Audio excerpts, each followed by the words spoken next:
नमस्कार, बहुत स्वागत आपका। मैं हूं आपके साथ मनूरा सक्सेना। जिसका डर था वही हुआ। सऊदी यूएई के बीच वही खून की नदियां। यमन की धरती क्यों हुई लाल? आज बात सऊदी यूएई टेंशन की करेंगे। खाड़ी देशों के दो दोस्त अब दुश्मन बन चुके हैं। गल्फ देशों में सऊदी अरब और यूएई यानी कि संयुक्त अरब अमीरात दो मजबूत पिलर रहे हैं। खाड़ी देशों पर आने वाले संकट में ये दोनों देश आपस में हाथ मिलाकर ढाल बनते नजर आए हैं।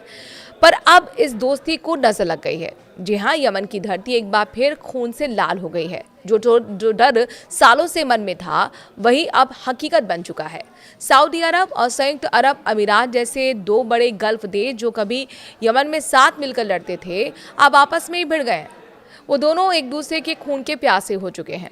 सऊदी अरब और यूएई के बीच खून खराबा बढ़ गया है। लेटेस्ट अपडेट ये है कि सऊदी अरब ने शुक्रवार को यमन में यूएई समर्थित लड़ाकों पर एयर स्ट्राइक की है। इस हवाई हमले में यूएई के 20 से ज़्यादा लड़ाके मारे गए। ये घटना न केवल यमन के लिए बल्कि पूरे मिडिल ईस्ट के लिए एक बड़ा खतरा बन सकती है। पिछले कुछ दिनों से दोनों देश यानी कि यूएई और सऊदी अरब के बीच तनाव बरकरार था, मगर ये खुली जंग की शक्ल अब ले चुका है। चलिए समझते हैं कि आखिर ये सब क्यों और कैसे हुआ। कैसे दोनों देश जो आपस में दोस्त थे वो दुश्मन बन गए।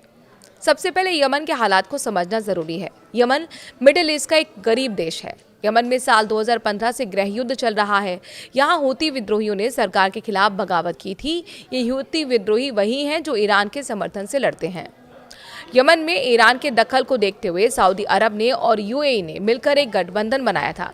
ये गठबंधन यमन की सरकार की मदद करता था। इस गठबंधन का मकसद ईरान समर्थित हूतियों को रोकना था, क्योंकि सऊदी को डर था कि अगर हूतियों को नहीं रोका गया तो ईरान का प्रभाव बढ़ेगा।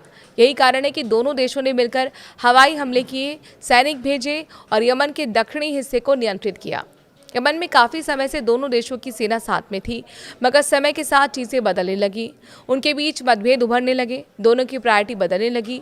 सऊदी अरब पूरे यमन को एक रखना चाहता था, जबकि यूएई दक्षिणी यमन को अलग देश बनाने के पक्ष में था।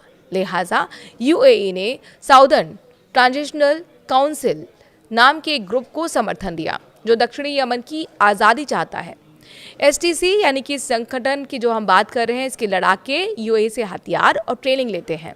इसके अलावा सऊदी और यूएई के बीच बादशाहत की भी एक अलग जंग वाली कहानी है। बहरहाल पिछले कुछ महीनों से दोनों देशों के बीच झगड़ा बढ़ता जा रहा था।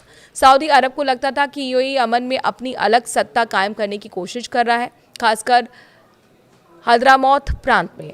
ये यमन का सबसे बड़ा इलाका है और सऊदी सीमा से लगा हुआ है। यहाँ एसटीसी के लड़ाकों ने कब्जा कर रखा था। सऊदी ने यूएई को चेतावनी दी थी कि वो अपने सैनिकों को यमन से हटाए और एसटीसी को सपोर्ट बंद करे, लेकिन यूएई ने इसे नज़रअंदाज कर दिया। आखिरकार सऊदी अरब ने अल्टीमेटम दे दिया यूएई को 24 घंटे में अपने सैनिक हटाने के। जब ऐसा नहीं हुआ तो सऊदी ने कार्रवाई शुरू कर दी। हालांकि यूएई ने कहा था कि वो अपनी सेना पीछे हटा लेगा। अब 2 जनवरी 2026 को सऊदी अरब के नेतृत्व वाले गठबंधन ने यमन के हद्रामौत प्रांत में एसटीसी के कैंपों पर हवाई हमले किए। इन हमलों में कम से कम 20 एसटीसी लड़ाके मारे गए और कई घायल हुए। यहाँ बताना जरूरी कि एनटीसी लड़ाके मतलब यूएई के लड़ाके। सऊदी अरब की एयर फोर्स ने 2 मिलिट्री बेस पर बमबारी की। इससे पहले 30 दिसंबर को सऊदी ने मुकल्ला पोर्ट पर जरूर हमला किया था, जहाँ पर यूएई से हथियारों से लदे हुए 2 जहाज आए थे और असल में दोनों देशों के बीच टेंशन की शुरुआत वहीं से हुई थी।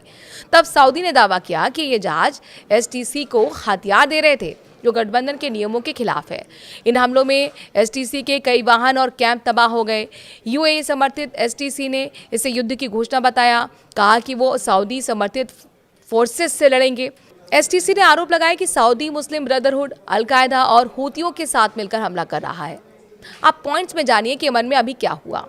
यमन में शुक्रवार को हवाई हमलों में 20 लोग मारे गए। यह हवाई हमला सऊदी अरब के नेतृत्व वाले गठबंधन यूएई ने समर्थित अलगाववादियों पर किया था। यूएई समर्थित गुट ने यमन के एक बड़े इलाके पर कब्जा किया था। पिछले महीने अलगाववादी एसटीसी द्वारा हद्रामौत और मेहरा प्रांतों में बड़े हिस्सों पर कब्जा करने के बाद गठबंधन की गोलीबारी में ये पहली मौतें हैं। हालांकि सऊदी के अल्टीमेटम के बाद यूएई ने ऐलान किया कि वो अपने आखिर सैनिक जो वहाँ पर बचे हुए हैं वहाँ से यमन से हटा रहा है। यूएई ने डी एस्केलेशन की अपील की, लेकिन साथ ही सऊदी पर धोखे का आरोप भी लगाया।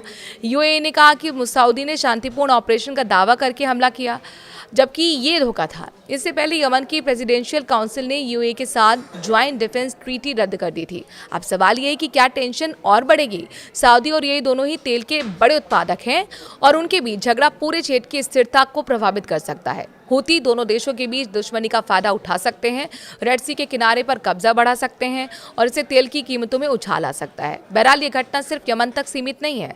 सऊदी और यूएई के बीच जितनी पुरानी दोस्ती है, रंजिश भी उतनी ही पुरानी है। यूएई को लगता है कि सऊदी क्षेत्रीय लीडर बन सकता है और बनना चाहता है, जबकि सऊदी यूएई के अलगाववादी प्लान से नाराज है। दोनों देश एक दूसरे को अब शक की निगाह से देखते हैं। दोनों के बीच बादशाहत की जंग शुरू हो चुकी है। यही कारण है कि दोनों देशों के समर्थक अब सोशल मीडिया पर भी एक दूसरे के खिलाफ जंग लड़ रहे हैं। इस बीच यमन के लोग पहले ही युद्ध से त्रस्त हैं, लाखों लोग भुखमरी का शिकार हैं और अब ये नई जंग उन्हें और मुश्किल में डाल सकती है। कहीं ऐसा ना हो कि यमन में सऊदी और यूएई की लड़ाई का फायदा हूतियों को मिल जाए।